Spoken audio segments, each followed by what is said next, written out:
Okay, last week, what were we last week? You know what I remember? We were talking about our Mount Sinai experiences of coming out of Egypt cannot end up responding to an idle God. We have to not allow our issues and our concerns and our attitudes become distractions. Okay, let's pick up right there about our thoughts, our deeds, and our attitudes becoming distractions. It is my contention that the greatest distraction in the world is not the attitude, is not actions, is not deeds. Those are the results of being distracted. I think the distraction is the human. We are the distraction. And because we are distracted, these things happen. Does that make sense? Because you're distracted, your attitude changes. Okay. Because you're distracted, you do certain things. You see? Yeah. So I think just being human itself is a distraction. I have an example of that. Okay. I couldn't walk on Monday at all. I had they done what's called a Baker's cyst, where the fluid comes out, and it was very painful. And I worked through it, and then I went to the doctor that evening. And then he finally hit me. I said, this is just a distraction. The pain, the discomfort takes my focus away from something else and puts it on that. I said, and I don't want this distraction. So what I try to do is purposely not think about it, just work through it. And now, I took some medication, whatever, but now I'm supposed to go to orthopedist on Monday because it was such that I had that kind of referral. But if I go, I'm going to tell, he's going to see that it's not there like it was before. So the distraction is anything. It doesn't have to be the attitude. It can be physical stuff that comes in your life that takes your focus away from what you are supposed to be about as well. On the heels of that, anything that you fight to hold on to is a distraction. It doesn't matter what it is. Even if it's light, it becomes darkness. And the reason being is because in order for the human to realize it is actually the atom, it has to continuously move. And the reason it continuously move, not because it can be still, but in his mind it has to move.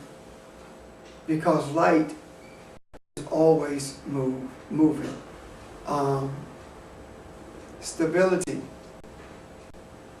Elohim, creation, repose, everything is movement. Nothing that exists can exist unless it's movement. Everything moves. Therefore, the only thing that is stagnant is your thought. Not your thought, I'm sorry.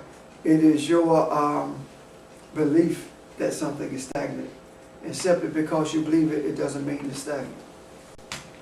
Well, sensory deprivation depends on stilling any movement.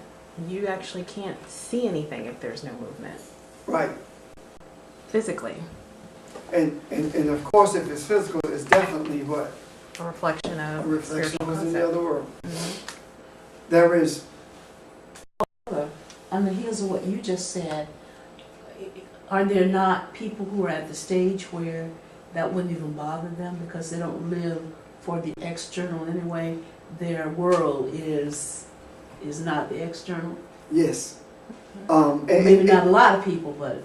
And you actually, if you don't live that way, you're not a very good conductor of light itself. If you don't see yourself as being more consumed, for lack of a better term, by the light of the other realm, then you are not a good conductor of light, because by virtue of you not seeing yourself as being consumed by the other realm, you automatically see yourself as being consumed by this realm. So it's not a sense of living or dying, but existing. Yeah, you see what I'm talking about? Because the whole concept to me of living and dying, on the surface they appear to be diametrics, but in reality they are the same. So if living and dying are the same, then it can be neither one. Therefore, it has to be existence. Because nothing ever really dies.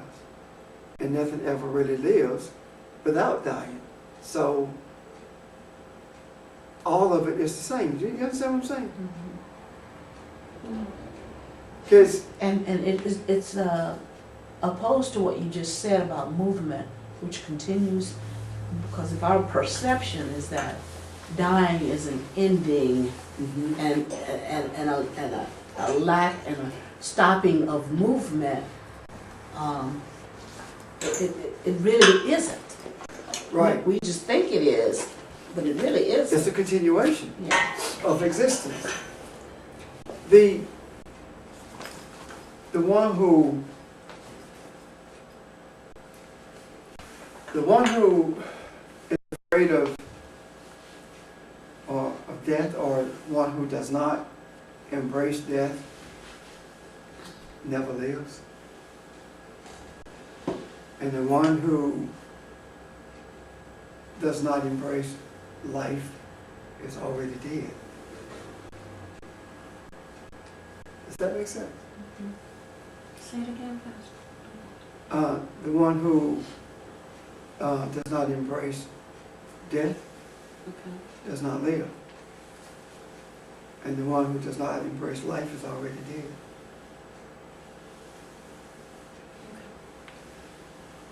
Fish, could you go back to the point where you were talking about being consumed with the external versus the internal? Consume was probably a bad choice of words.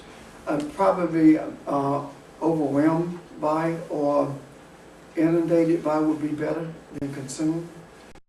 Because consume gives a sense of being eaten up, taken over. Where being overwhelmed or inundated with means that there's something that overcomes you as opposed to devouring. So that's probably a better term to use. Does that help you? Yes. Okay. When we talk about attitudes, I think that if we ever get out of Egypt, then one of the first things we see is our attitude towards each other. Because when you first get out of Egypt, you recognize how you got out. I am the Lord thy God who brought you out of Egypt, out of the bondage of Egypt. When you first get out, you recognize that. But after you've been out for a while, you kind of sort of take it for granted. After you've been free. You take it for granted, and you begin to look at other people who may not be free as being less than you. Gotcha. Or, you see what I'm talking about? Yes. And I think that one of the most damaging attitudes that we can possess concerning other people It's an attitude of tolerance. So are we You really don't out? tolerate people. That's wrong to say. You tolerate things you don't want to be bothered with. You endure things that you cannot do anything about. Enduring, toleration, those are the same things. You don't tolerate people, you embrace people. Because you're them and they are you. But to say to someone, I tolerate Betty, that's demeaning. That's what that actually is doing, is denying the divinity of that person, which is also but discouraging your acceptance of your divinity. Because if I can't see it in Janice, I can't see it in Betty, I can't see it in me. And if I tolerate you, what am I saying? So then, Well, let me take a step further. Because when we start talking about the attitude of toleration, tolerating people, I'm tolerating you. If I'm tolerating you, then who's the you that I'm tolerating? It's not your body. It's your essence. And what is your true essence? Elohim, right? So you're saying you're tolerating God. Your divinity, right? Yeah. So I'm just putting up with this stuff until I can do better. So we have to change our total perception of everything that is in order for us to perceive what is. So are you out of Egypt? If you're gonna have that attitude? You're out of Egypt, but you always go through Egypt. See, Egypt is darkness. Mm-hmm. And if you are light, then why are you seeking the light? So you seek darkness. So when we talk about being out of the bondage of Egypt, my perception of it is different now. My perception of being out of the bondage of Egypt is more akin to recognizing that you live in constant darkness because you're light. Does that make sense? If you don't recognize that you're living in constant darkness, then you're in bondage. Now that does not, what you just said doesn't mean you are constant. It means you are the light in that In the constant dark, darkness. absolutely. So you're constantly there. And because you recognize who you are, those around you have no real perception of the darkness, but you do. Yeah. So if we are light and we are, why do we always want to go to the light? Because we have been taught that, and I'm one who have taught that. But I'm saying that when you come to the realization that you are the light, then there's no point, you no longer seek the light. And by virtue of you seeking darkness or traveling towards darkness or seeking darkness, you are in essence increasing your awareness of the light that you are. Because there is a transformation that takes place every time you come in contact with darkness, at least it's supposed to anyway. And what that transformation that takes place is that darkness being transformed into light. So do we go to darkness or darkness come to us? Well, the human is darkness, so you don't have to worry about it. It's there. Yeah. Okay. Okay. Okay. I got you. Yeah. So it's almost like an oxymoron that you are light, but you are always in darkness, and no one, you're the one who perceives it better than anyone else. Mm-hmm. Because those around you who are not aware of who they are Their light, their darkness is light. Therefore, how dark is their darkness if their light is darkness? The thing that they perceive to be light is actually darkness, religion. See, the essence of religion, we know it, not from the Latin word of religion, but as we have come to define religion. The objective of the religion is to keep man separated from the Creator. And it is extremely apparent when you begin to look at the divisions and subdivisions of religion. Every religion, again, as we define it now, has walls. Yes. And the walls are Baptist walls and Methodist walls, but they are a subset of Christian walls. Because Christianity is the overall thing, but the subset of Christianity is Baptist, Methodist, Presbyterian, non-denomination, etc. See, the same thing with Islam. Walls, the Sunni, Shiite. Walls. The same thing with Hinduism. Same thing with Buddhism. All walls. As opposed to just accepting the idea of the concept of light and the reality that we are more than these bodies, and begin to move beyond that. And when you come in contact with one of the subsets of Christianity, then you don't look at it as a subset, you look at it as light that's not aware of itself. And the more we do that, the less we build walls. We are constantly encountering them, but the less we build them. Because regardless of where you are in terms of your thought patterns or in terms of your life, you're always confronted with walls. Two questions. When we're talking about the subset, is that like where the scripture talks about putting your light under a bushel? We're light, but we don't. No? No. When it talks about, when Jesus talks about no one lights the candle and put it on the bushel basket, he's saying you don't become enlightened for you to hide it. Okay. That's what he's saying.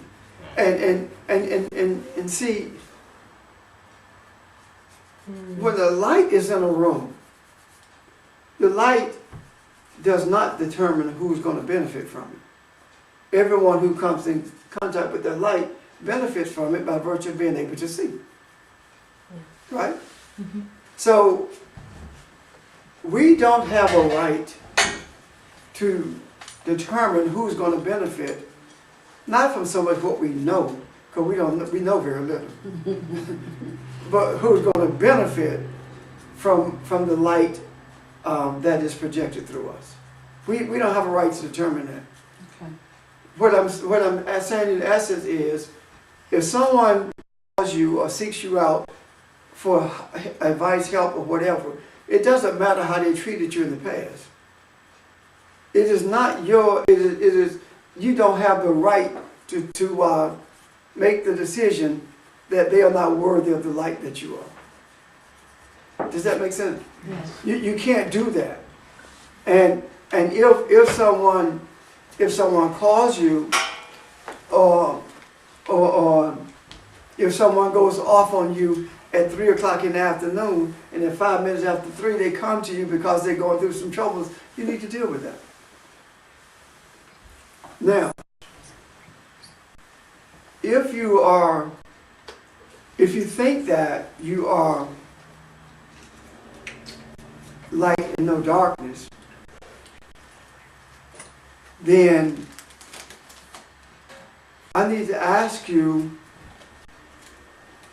when was the last time you got upset? When was the last time something bothered you? A few minutes ago, probably. When was the last time something changed your demeanor? When was the last time something irritated you? All of these things are symptoms of darkness.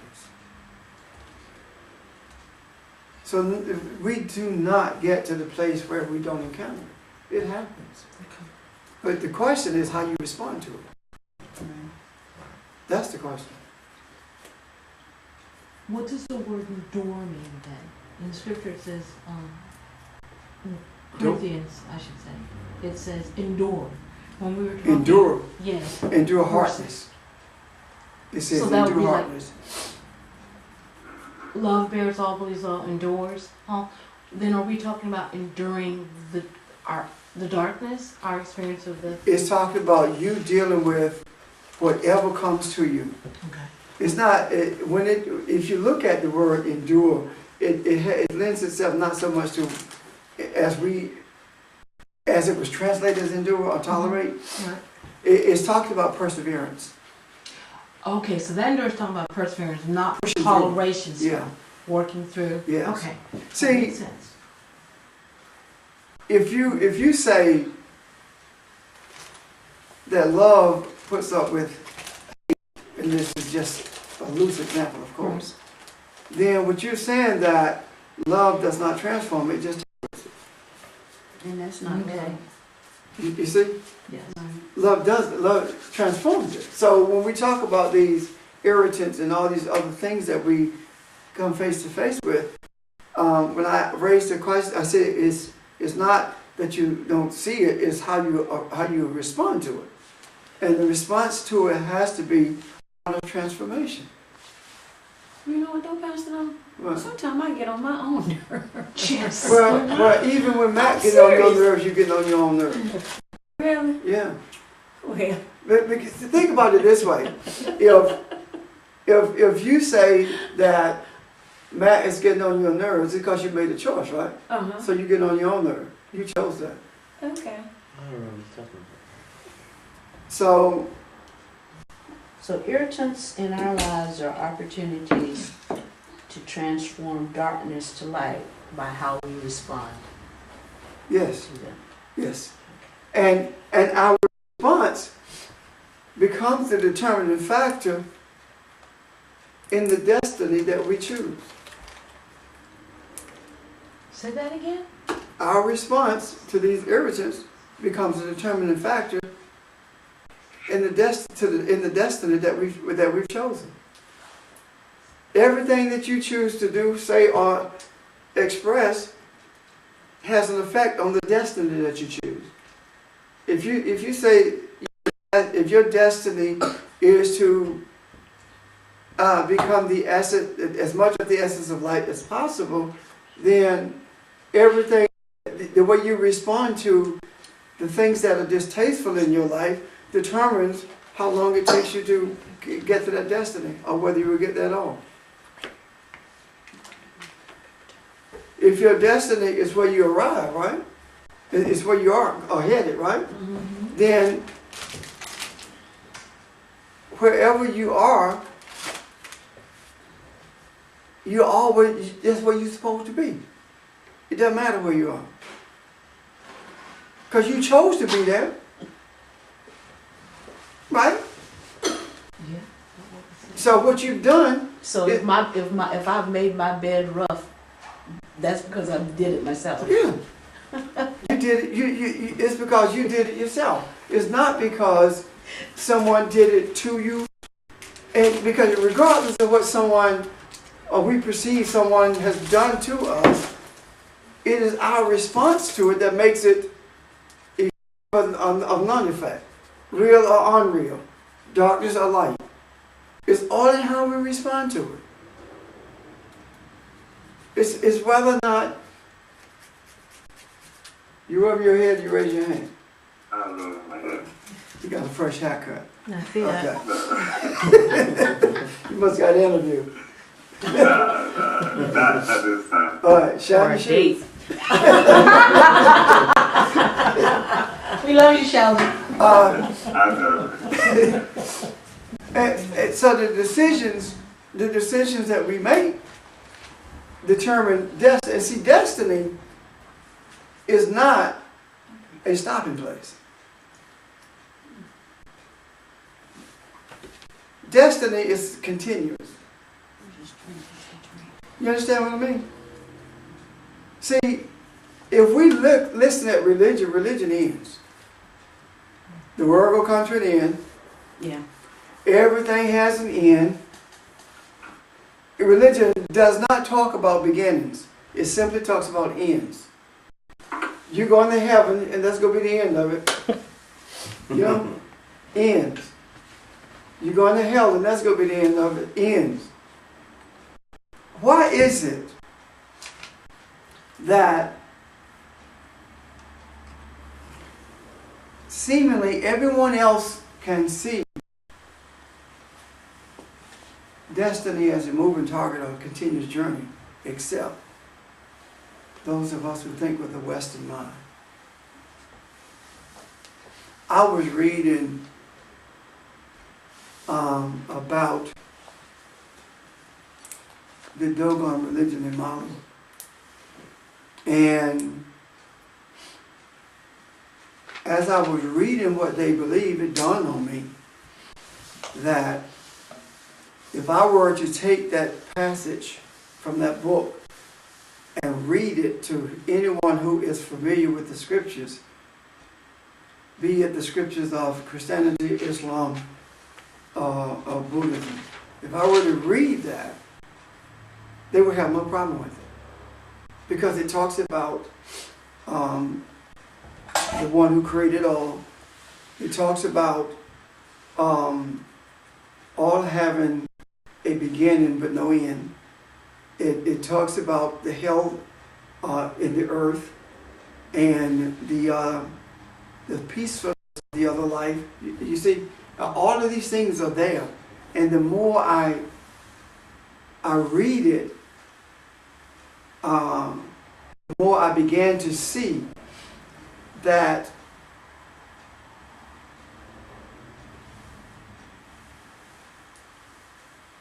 the way the human remains human is that it institutionalizes everything. Mm. It forms a structure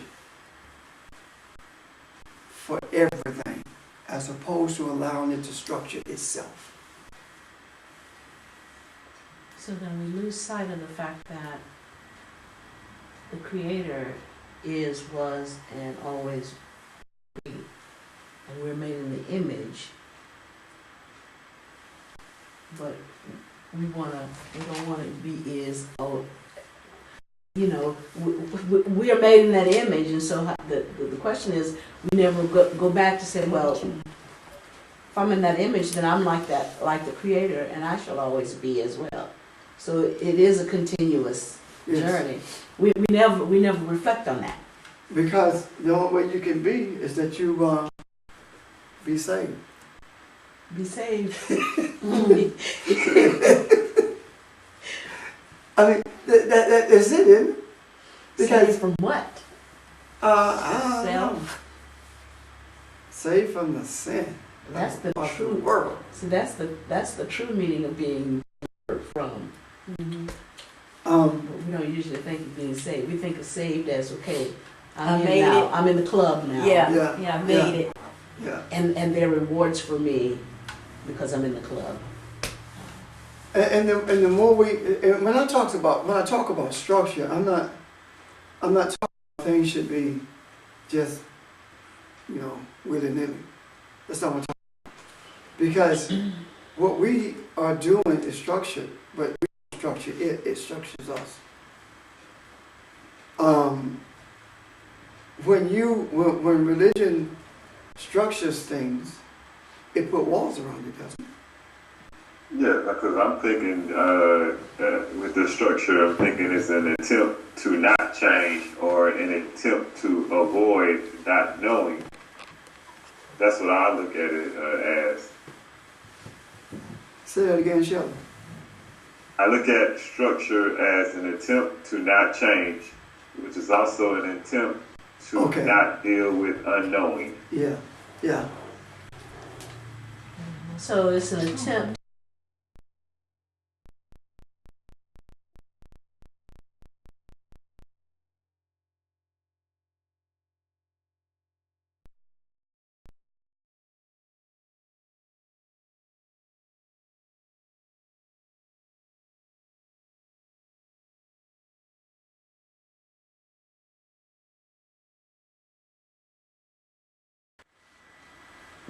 so that one doesn't see the unknowing and one's part in that, because unknowing simply means I just don't know. Yeah, which is I'm not an aware. impossibility, by the way. Unknowing, the way I attempt to deal with unknowing is not being intimate with, or not choosing to be intimate with, but allowing knowing to be intimate with you. So, Knowing being wisdom. You understand what I'm saying? talk some more. Break down. If I'm the unknown approaching the knowing, right? Then the unknown is not so much of mine. It's not that I'm unaware, because the reason I'm approaching the knowing is because I am aware. But the unknown is, though I am aware, I don't know what I'm aware of. Oh, okay. So when I become intimate, when the knowing become intimate with me, then I become more aware of what I'm aware of.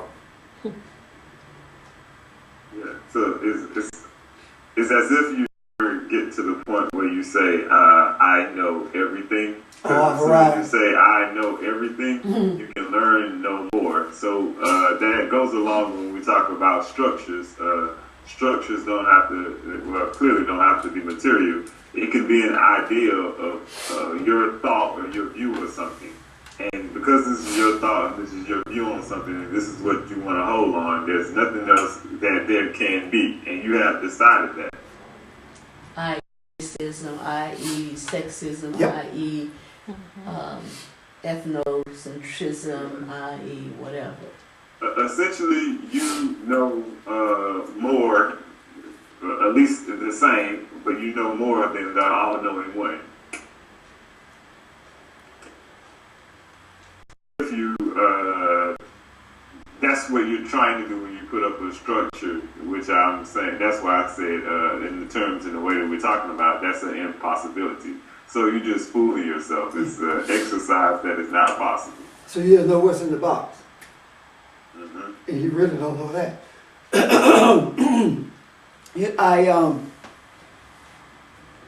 I read where this guy was talking about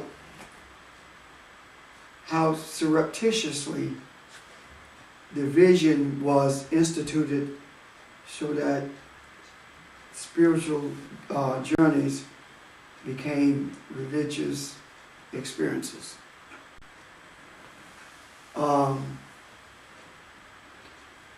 The ones who were excellent at it are the Jews.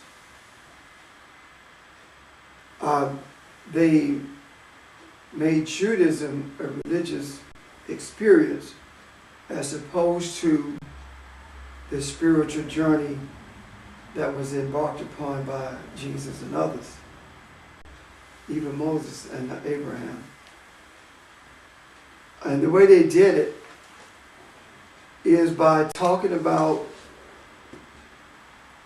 the unpronounceable name, the name that no one utters. And the reason was because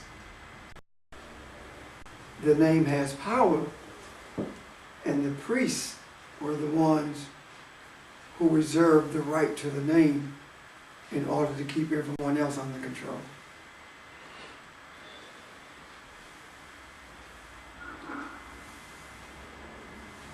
You see what I'm talking about? Yeah. And for some reason, that resonates with me very deeply. Because out of the foundation of the priesthood of Israel comes this whole thing we call Christianity, Islam, and a whole lot of other offshoot stuff. And none of those recognizes and I'm bound by, I'm limited by words. None of them recognize the unlimited authority of the individual. All of them limits the authority of the human, but expands the authority of the priesthood. Because I'm in a class where I can say the name, but you can't. It said that the priests will whisper the name to each other. Mm-hmm. But that's no different than the Masons whispering the password to each other. And there are no women to be found. No women. None. So,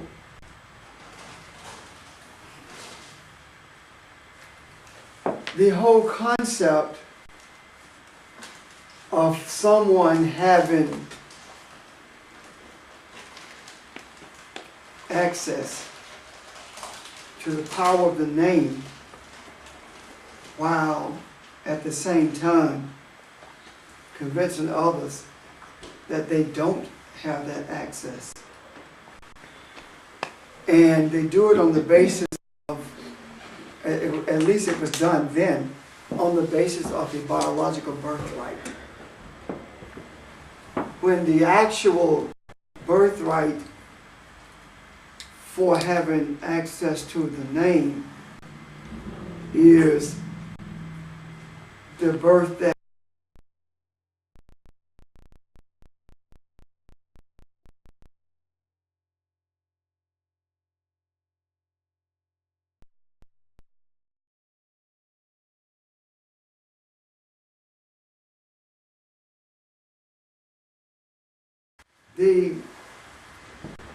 the access that we have to the birthright is granted when we return to beginning, as opposed to a biological birthright. And that's the message Jesus was getting across to Nicodemus. It's not that you were born a Levi or you were born in the house of Judah. It doesn't matter in terms of the biological birth. What matters is you understanding that the house of Judah is a house of praise, and the house of Judah is all of us. And without being the house of Judah, then we will not embrace the house of Adam. And until we learn to embrace the house of Adam, we will never embrace the image that we are. Am I making sense? Yeah, Because I sound like I'm just rambling. well, I think we're trying to let it soak in, but what is the house of Adam? The house of Adam is the spiritual bridge between the human and Elohim, which is the image in which we were created. Okay. See, Adam is Adam, and Adam's actions determine whether Adam is Elohim, the image of Elohim. Mm-hmm. He was created in it was created in the image of Elohim, but it chose not to function in that image, so it remains Adam. Does that make sense? And because it chose not to function in that image, it chose to set up boundaries by virtue of dividing male from female. And we're speaking of energies now. That's reflective in the human by virtue of us being separate. We have the same structures in our bodies, but they're just structured in different ways. So you have the human And when the human, there's duality with the human. And when that human becomes one, it becomes Adam. And when Adam chooses to function in the image in which it was created, then it becomes Elohim. Can you see that? So that's the house of Adam.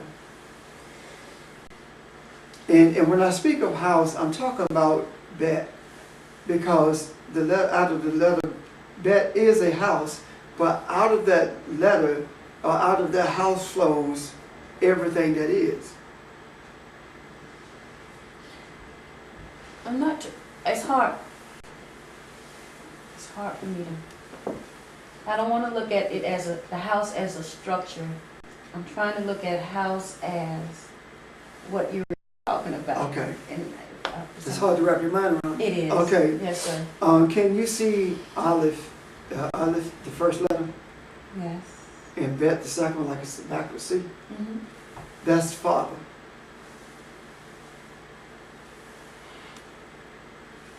And if you see the backwards C, that's the womb. Got it? Okay, I'm looking. That's the house. I see it. Out of that flows everything that is. Okay. And what does it get? What does it get? Whatever flows out of it from the Aleph, from the one, from the Creator, from God. Okay, not from Ein Sof, because that's what I'm talking about. Abum? Yes, Abun is the house. Okay. Okay, because Abun is the mother, right? Yes. Everything that is comes from a womb, comes from a seed. Right. Okay. Okay.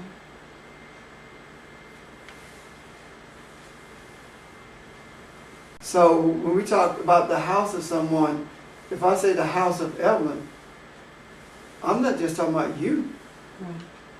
I'm talking about everything that extends from you, right? Yes. So that's everything, the essence of Evelyn is what you're talking about. Yes. Okay. Right. Absolutely. Absolutely. Because when we talk about the house, the essence of the house of Adam, that's the same thing. Yeah, absolutely. And see, I think what we have lost sight of, or maybe we never had that sight knowingly anyway, that we must differentiate between the human, the Adam, and Elohim. And we've not done that. Because I know for me, in my house, we looked at Adam and the human as the same. You know? Yeah. That's what. But I see different now. As I said earlier, that the one who fights to hold on to a perception always lives in darkness. Because perception doesn't mean that something changed other than your way of looking at it. True. Because you can see things from different angles, different perspectives, right? But it doesn't change the thing. It just changes what you see about the thing. Perception. Yeah. So, okay.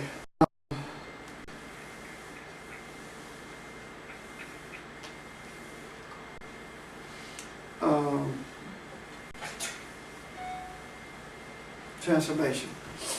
How does transformation take place? We talk about transforming light, darkness into light, right? Yes. How does that happen? How does that take place? Well, the tree of knowledge is evil.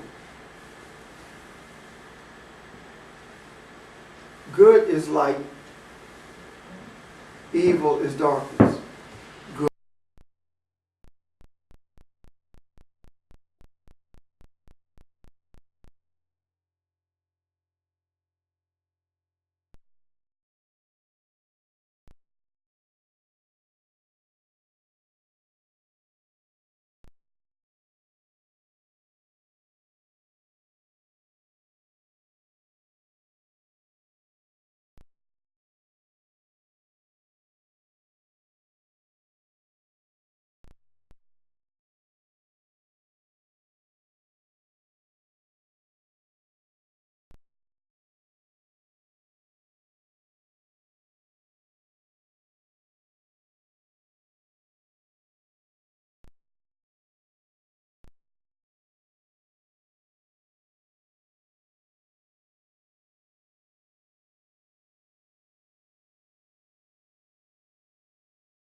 written and sent the things that I sent, you know, to the teachers.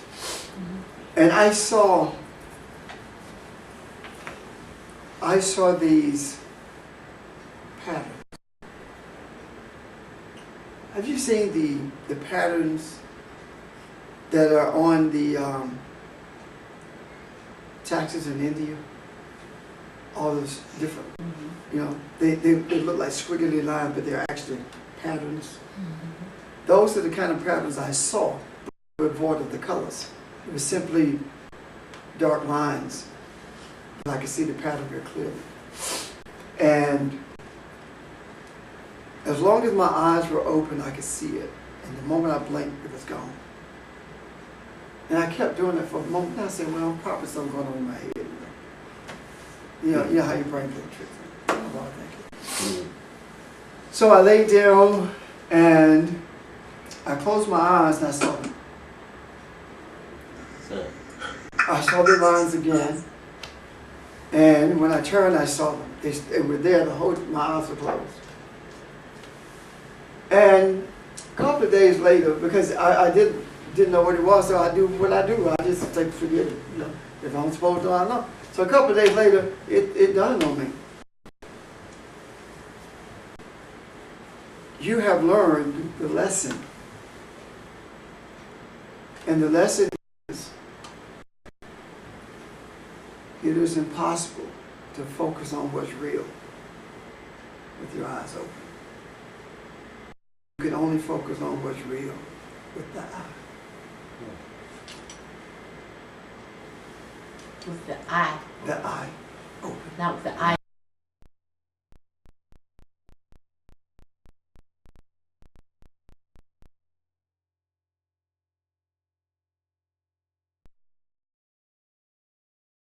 Crazy. But there are times I can close my eyes and see everything in the room. Literally. So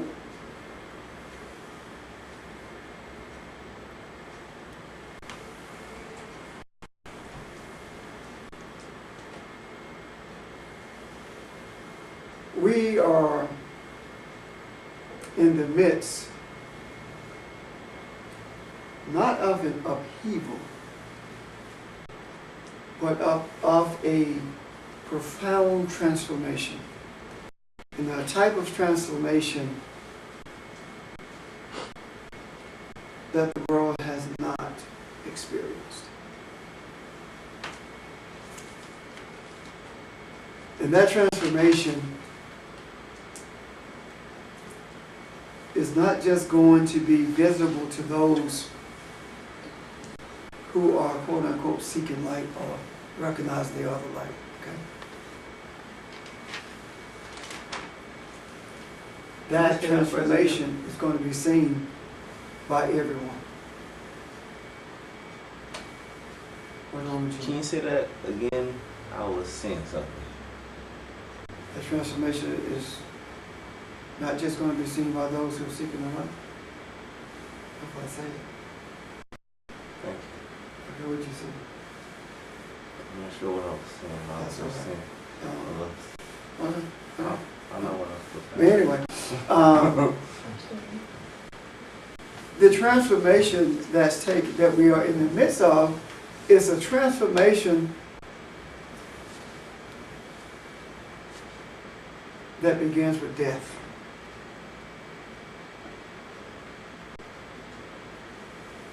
The death of everything that spearheads what light is supposed to be in the earth, but not what light is, what is purported to be based upon religious concepts. So what happens?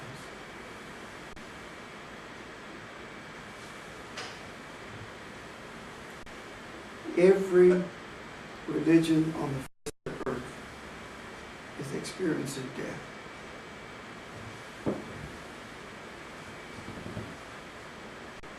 We just talk about it through the eyes of Americans, because we're so selfish. And we are exceptional. We really are exceptional. We're exceptionally stupid.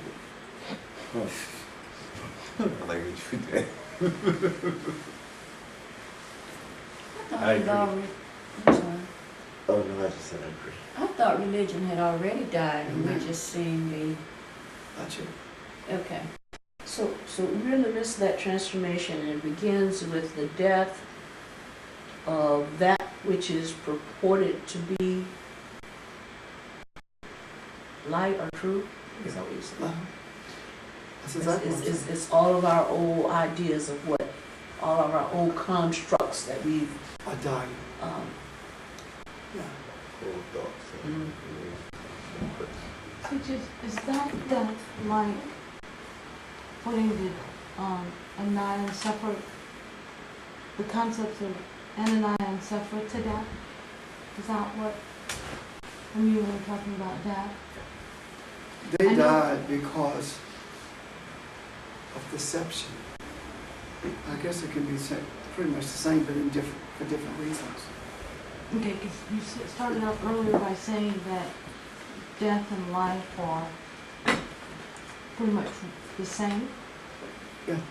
But the death that I'm talking about now is a demise of something. Okay.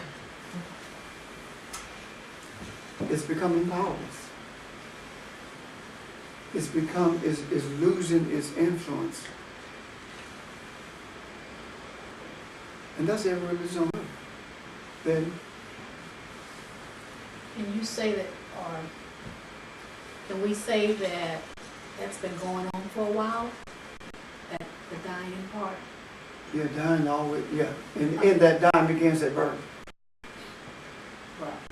Right. But we just begin to recognize it. Sheldon? Well, what you were talking about earlier today, when you were talking about being able to live if you are afraid of death, I actually see like some connections with what you're actually talking about right now, because death is an essential aspect of growing and changing. So this death is necessary. So I see it as the fighting death is tied back into fighting change. Something always has to die in order for something to change, or at least an aspect, you can say, because death doesn't just mean that some entity is just gone. It Right. just means that some aspect of that thing has changed. Yes. Even if that's just your perception of that thing has changed and is built upon, well, that old construct that you had no longer exists. So, And it's like the Bible. what I'm saying is very conceptual, but it's just what I'm actually seeing at the moment. I see what you're I see saying. exactly what you're saying. If you look at it from a human perspective, right? The reason that the body, quote unquote, dies or diminishes is because it is no different than the animal or the vegetation that nourishes it. But the entity or the atom is nourished by its own root, not by what's in this earth. So if the human dies, in regard to what we're talking about, right, in the manner of what we're talking about, then that means that at some point everything that the human brought into existence dies. Because everything that the human brought into existence was brought into existence for selfish reasons. There's absolutely nothing that the human brought into existence that does not benefit the human that brought it into existence. It's not a collective thing. It's not to benefit. For example, you may own a car, but that car was not created to benefit you. It was brought into existence to benefit the one who invented it, by virtue of money.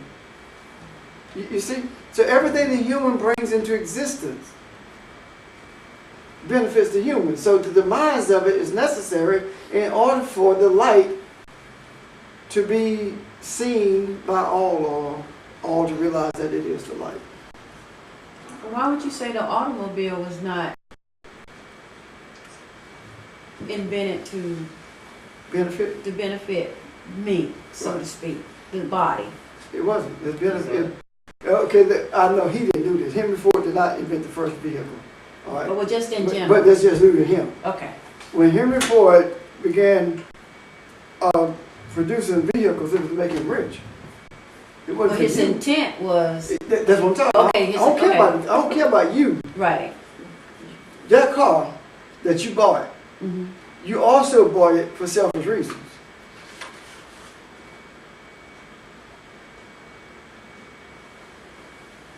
You didn't buy that car to take me nowhere. No, I needed a You ride. bought that car to take you.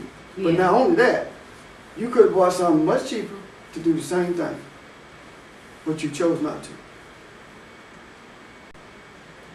Well, we'll talk about that later. I'm I'm gonna tell you, that was not my intent at all. no, that's not what I'm Maybe saying. I'm missing the point. My point is this. Okay, 'cause- Everything on this earth is designed to benefit the one who brought it into existence.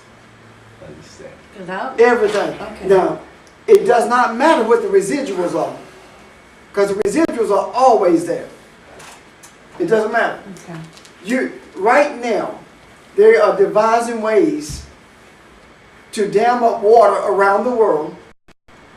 Keep it from poor people. Huh?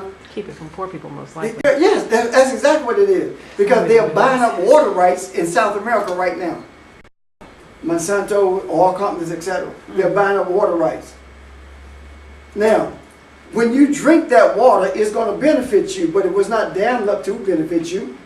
I got the concept. I see Okay, what you're that's what I'm saying. saying. Yeah. Yeah.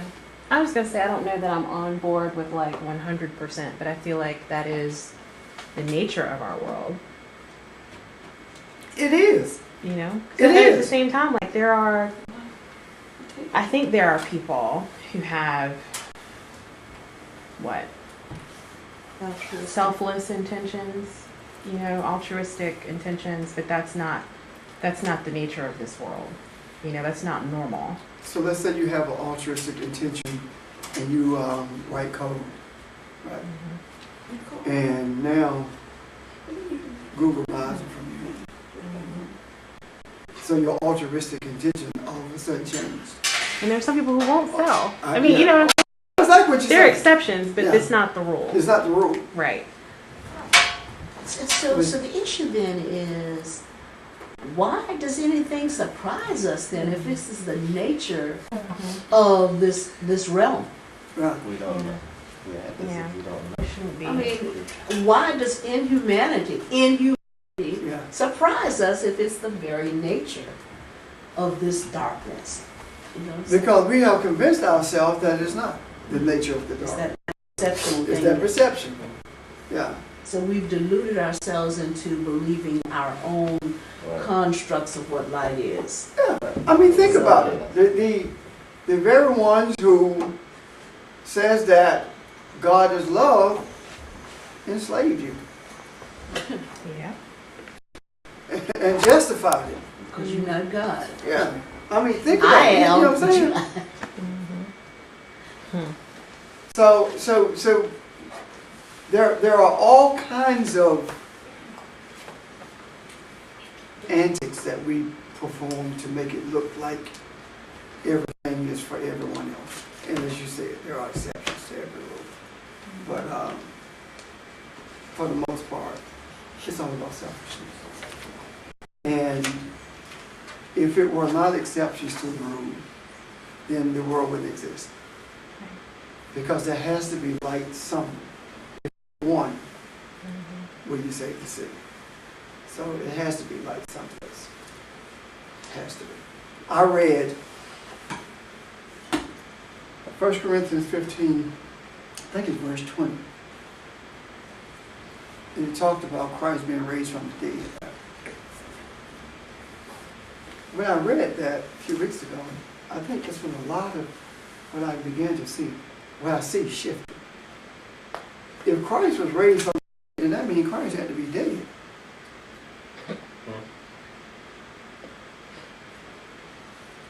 Yes. Am I right?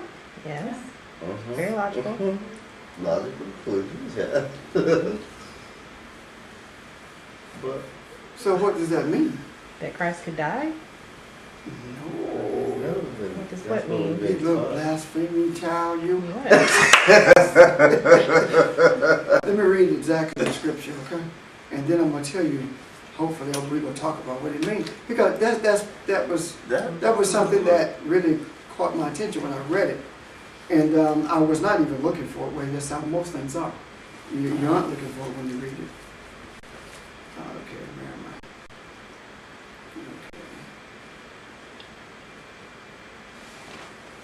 Okay. I'll be there in a second. Take your time. Okay. Hold on, I'm coming. Okay, Sandy. But now is Christ risen from the dead and become the first fruit of them that sleep. In order for Christ to have been to be raised from the dead, Christ had to be asleep. I mean, be dead, right? Yeah. So, for the literalists of the scriptures,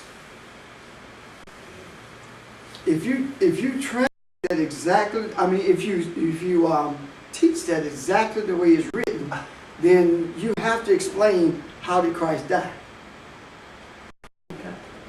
Since when you talk about Christ, people automatically assume you're talking about Jesus. Mm-hmm. So when you talk about Christ being raised from the dead, first thing they'll tell you is from the cross.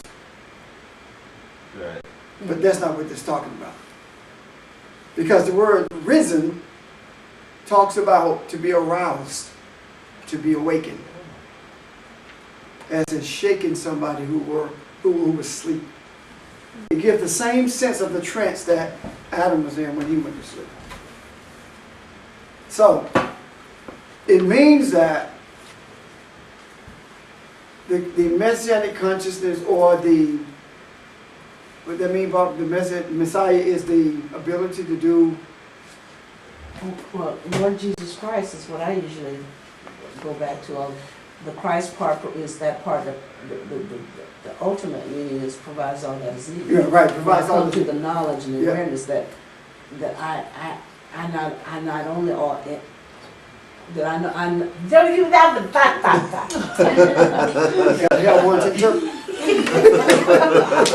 that I have all that I need, but that I can provide all that is needed. Okay, so the provision for all that was needed was dead.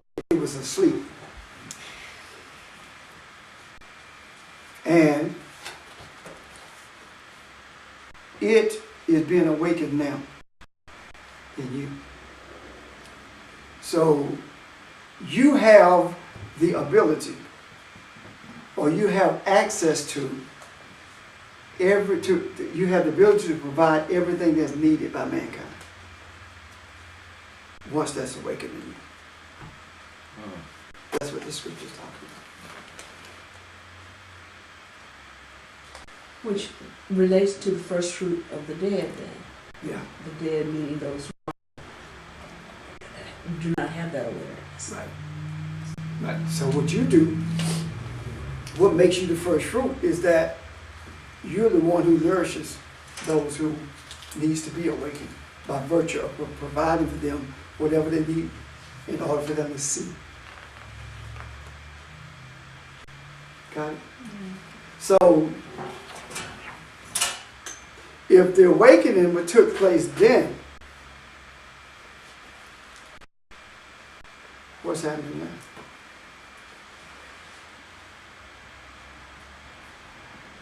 As far as what? But the spiritual, there is no time when you say then and now. Thank you. It's still, The now is now. yeah. So they're still awakened. Right? At the same point where that scripture was written. Yes. Now. when you say death in that scripture, and this is just me, Mhm. and I guess the way I've been taught, the end, Yeah, dying, laying in the grave. yeah, But actually, this is an awakening, yes. opening up, I guess. And the scripture never references death in the manner that we see death as an end. Right. And we don't believe it's an end. Because we say when you die, you're going to heaven or you're going to hell. That's not an end. Yeah. But yet we say it's an end. You know? Yeah, that's how we were taught. That's because we were confused. We're confused. Yeah, exactly. That's what it is. It's called darkness, chaos, confusion. And we have been laboring in the dark all this time. It's amazing because alone. Because when it's dark, no man can labor, right? No man can work when it's dark. You know what Jesus said? That's what he said. No man can work when it's dark. What are you talking about? There's no labor. There's nothing. You may be in motion, but you're not accomplishing anything because you can't see what you're doing. Think about it this way. If you shoot an arrow at a target or shoot a gun at a target in the dark, you don't know what you hit. You're right. It's hit or miss, right? Mm-hmm. And that's every sermon on Sunday morning. That's every imam in any mosque. Every meaning those who subscribe to institutionalized religion and believe that it's there. Not those who see it for what it really is. That's not what I'm saying. Okay? What? Nothing. You had that little devil look that time, boy. What? I thought you were gonna say something else in there. Oh, I actually was. I was just reading. Go ahead, go ahead. But I was thinking it was amazing to me now. For a long time, I was always afraid of death. Mm-hmm. And like you said, I was confused. It's just me awakening. Yeah. And I shouldn't be afraid of it, but almost embrace it. Yeah. Now That's the issue, embracing. embrace it. See, I'm beginning to understand, I think, what happened with Enoch. E-N-O-C-H. Enoch. Okay, I didn't hear it. Enoch. What happened with him? That it's not that he had all the answers. What you doing? I was pulling my socks up. Feeling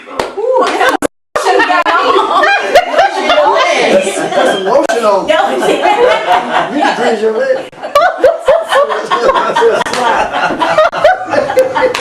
And how many legs he got? Because it's like soccer. Don't be surprised if you don't have some Vaseline. man, you're so downy in your detergent. Anyway, Oh my god. Awakening. this is the reason. We thought we were sleeping. This is the reason it is so difficult to teach people like this. They're distracted by the smallest things. I'm so easily distracted. Yeah. I was like, what is that? Was that Somebody light, said something. I thought you were sitting on the table. Anyway, You were talking about Yeah, he's sitting there with I believe I understand what happened. It's not that he knew everything. It's not that he understood everything. It's that he had a pure desire for everything. He was open to anything that was like totally, with no distractions. And boom, he's gone. That's what I believe happened to him. There's nothing inside of me or in the scriptures that alludes to him knowing, understanding, seeing everything at all. Doesn't. But it's just a pure desire. This pure, undistracted desire. And I think that it's just it's just an idea or a concept that says to us that you don't have to go through the grave to get to the other side. That's all it's saying. Is that the same as nourishing more off of the tree of life instead of the tree of knowledge of good and evil? I think it is, yes. Yeah. It's totally embracing the tree of life. Because the more I hear you talk, the more I see you getting the nourishment from the tree of life. But- And you're not eating as much from the tree of good and knowledge of good and evil anymore. All your pure answers come from the tree. All your answers come from the tree. There are no answers in the tree of knowledge of good and evil. No. The answers are from the tree of life. The tree of knowledge of good and evil is the one we made. It's the one we made. Yes. So there are no answers. See, it's like trying to diagnose yourself. It's difficult. But if someone else helps you diagnose yourself, it becomes easy for you to see it.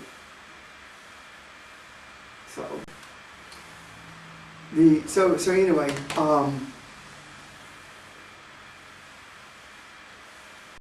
the last thing I want to say, unless there are questions about it, is this. Out of all we talked about today, and I think we said a lot, is what I want you to get from this is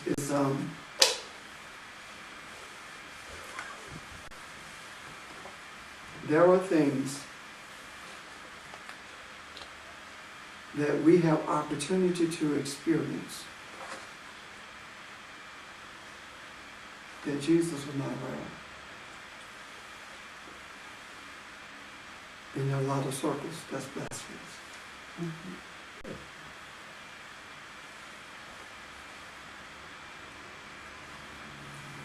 If he had been aware of everything that is, it would not have been necessary for him to go to the Father. Would it? To steal away to pray. I do believe that he knew that it was more from it. That's why he said, not only these but greater. And I believe that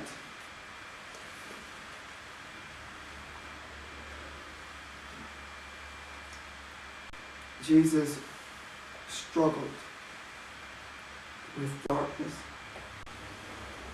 no different than we do. I believe that. And the scripture alludes that, for we have not a refrigerator who has not experienced the same temptation that we have. That's the part that nobody want to talk about. But at the same time, experiencing those things, he thought it not robbery to be Elohim, to be God. So, everything that we are talking about today, I think it's an opportunity maybe, if not a signpost to guide us on this journey. And the more we begin to see our source as being the Creator, the greater the light will shine in the midst of darkness. And when I say our source, I'm talking about not just your money source. I'm talking about your emotional strength, your emotional stability, the desired changes in your life that will help you to see more clearly who you are. And when I talk about desired changes in your life, I'm not talking about the changes you specifically want, because they may not be the ones you specifically need. So the desire is to be a total reflection or a mirror of the one who created us all, so that all can see it. And then whatever needs to be altered in your life will be altered. You don't have the right to desire what you want to be altered in your life, because we are all through the eyes of humans. So the desire is to be like, for the light to be a reflection of the one who created us all. And when you really hold on to that, be ready for what may happen in your life.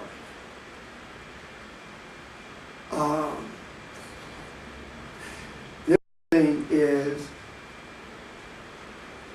there is absolutely no reason for anyone to be ill other than ignorance.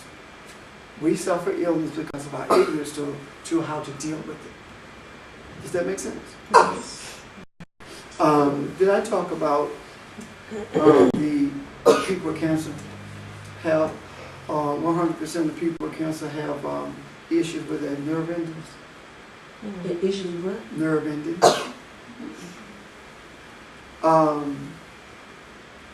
Ron went to a lecture last week, and that's one of the things he shared with me.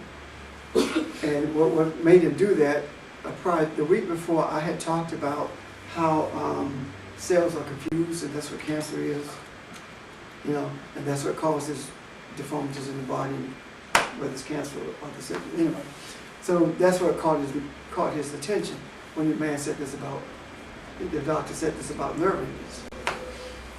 And if we understand or we believe that the reason there is sickness or disease, or cancer,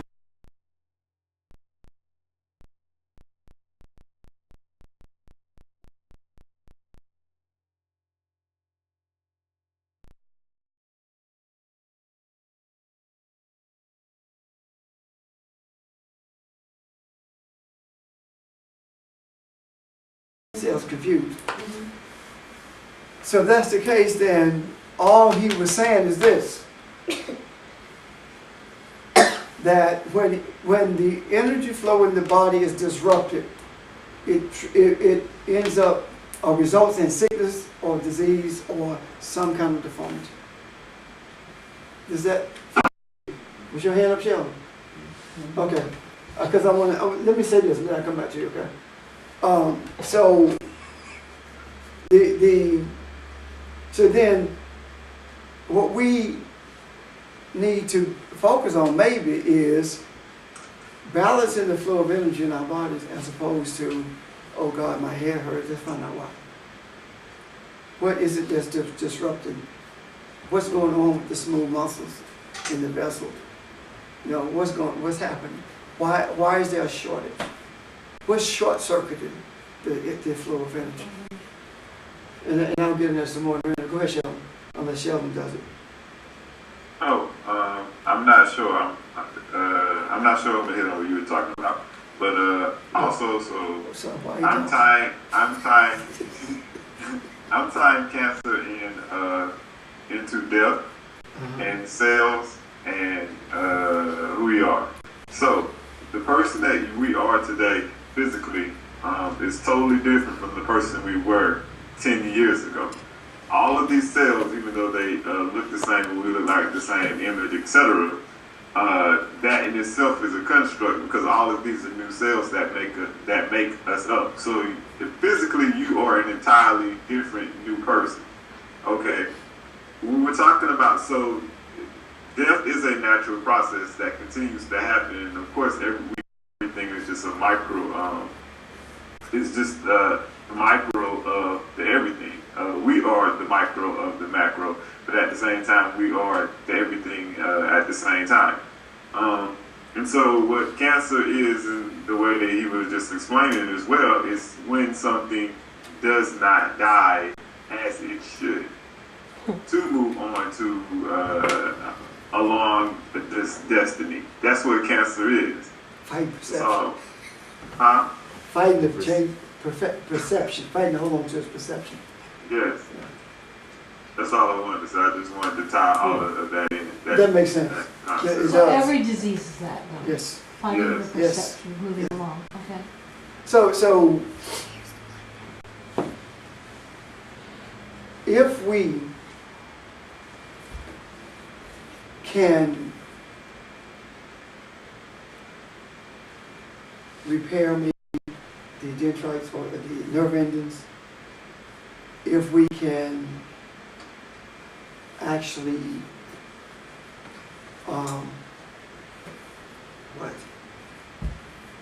flow through this vessel the way we're supposed to, then the sickness and disease is taken care of.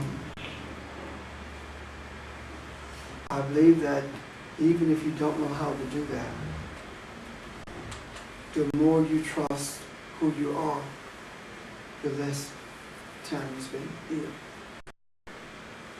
I was talking to someone about mine. Someone said to me they were sleeping. Asked me was I said no. So they just like, and they said to me, but you don't seem tired. I was teaching. Well, I told them that I'm never tired. My body is the one that's tired.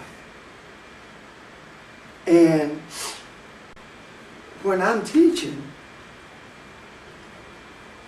I overrule my body and make it respond, so I can be effective in what I do. You see what I'm talking about? So because people will say you're not as sharp when you're exhausted. Well, if you believe that you and your body are one, you aren't. But I don't believe that. So when it's like I can sit on this stool and teach. I sit at Greater New Faith and teach. But when I get home, my legs are tired. And I'm not standing. I don't understand that either. So look at that rank in your head waiting on the answer. I don't have it. No, I was going to ask you, so is that the same as your will? But Your will is to do what you need to do. that's it. My whole life is geared toward one thing. Teaching. Everything that, above everything, that's why I do. Why? Because that's the reason I'm in this earth. That's paramount. That's above everything else. That's why I'm here. And when that's done, I'm done. So I guess what I'm saying to you is that when you commit to light beyond anything else, you spend less time in the sickness, that kind of thing. You know, you can overcome those things. Let's look at what Barbara did. When you were talking about earlier with the Baker's cyst, look at what happened. It's all about not being distracted by it and not even focusing on changing it, just not being distracted by it. And then that's what changes it. Because the moment that you focus on it, you've been distracted by it. Well, I'm glad you said that, because I think I'm in the stage of having, what is it, carpal tunnel? What was the word? Carpal, tunnel. that right here. And it is so painful. That's age. I know you are. But and we'll talk after service about it, but because it is a distraction, and I want to get over it. Yeah, and when you that was you want to get over. Girl, I know. Go ahead, man.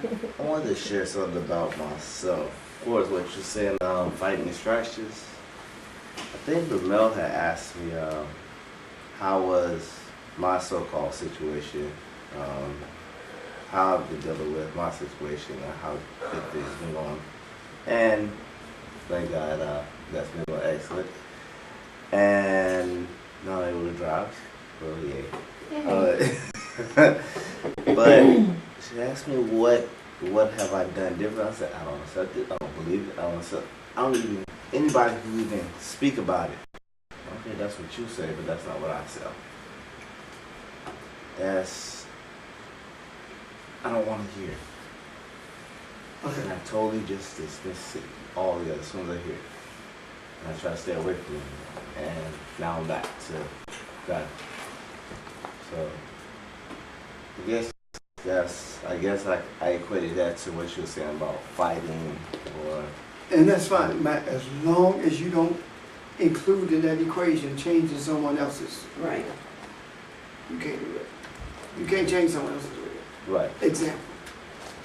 if, last night, Phoebe stayed with her mom because they take turns doing that.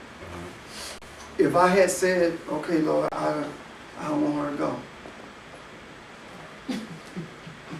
That's being selfish. I've been like, Yeah, not you're only right that, about that. I've been like, oh, well, God will have, she went. Exactly. Because, I mean, because it's like, she's gonna do that. Yes. And I respect that. You see?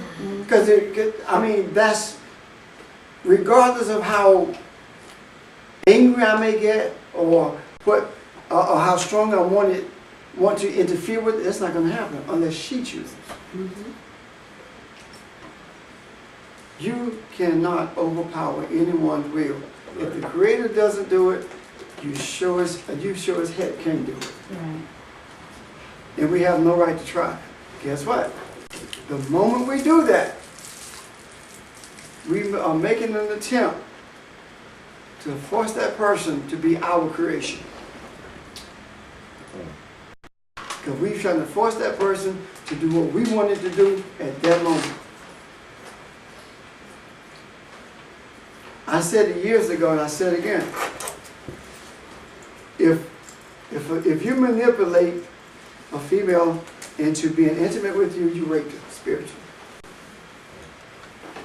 Because what you did, you manipulated her will. In order for someone's will to remain their will without manipulation, you have to be upfront with it. And then they make the decision. Does that make sense? Yes. Then once they make that decision, then that's what they desire as well as you. And usually you don't have any problem. But manipulation, boy, you get cussed out big time. So, but anyway, anything else? Nothing else? Okay, we're done, right? Sheldon, stay on for a second.